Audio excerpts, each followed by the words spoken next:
Assalamualaikum warahmatullahi wabarakatuh, sahabat Yara. Tim investigasi Yayasan Advokasi Rakyat Aceh, perwakilan Aceh Utara baru-baru ini menelusuri pembangunan monumen dan museum Islam Samudra Pasai di Kampung Beringin, Kecamatan Samudra, Kabupaten Aceh Utara. Dari hasil penelusuran, tim investigasi menemukan beberapa kejanggalan pada dua bangunan yang akan dijadikan objek wisata budaya tersebut.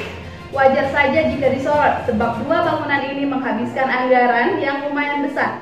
Bangunan Monumen Islam Samudra Pasai menghabiskan anggaran sekitar 80 miliar dan Museum Islam Samudra Pasai yang lokasinya bersebelahan juga menghabiskan anggaran sekitar 7,5 miliar. Yara menemukan beberapa fakta yang menjadi perhatian di bangunan Monumen Museum Malikus Saleh ini. Selain jalan, pagar, bahkan dinding ornamen serta toilet sangat tidak layak dengan anggaran yang lumayan fantastis.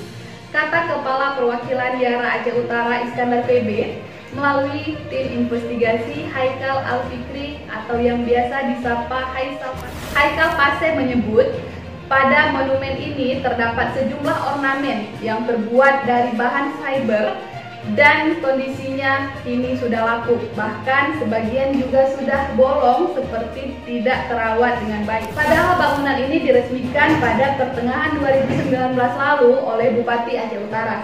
Kemudian kondisi toilet dan pagar hampir copot dan terikat dengan kawat. Begitu juga dengan jalan akses masuk yang rusak parah, berlubang dan sangat membahayakan pengguna jalan.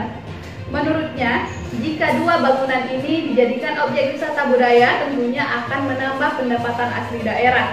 Bahkan ekonomi masyarakat juga bakal terbangun dengan baik. Namun bagaimana bisa terwujud jika kondisinya seperti itu? Jangankan ada perawatan bangunan, jalan akses masuk saja sudah sangat amburadul. Yayasan Advokasi Rakyat Aceh meminta Pemkab memperhatikan dua objek ini karena ini merupakan aset daerah yang harus dijaga dan dilestarikan dan dapat segera dipromosikan. Sebab sejarah Pasai bukan hanya diakui tingkat Asia namun diakui oleh dunia. Terima kasih. Wassalamualaikum warahmatullahi wabarakatuh.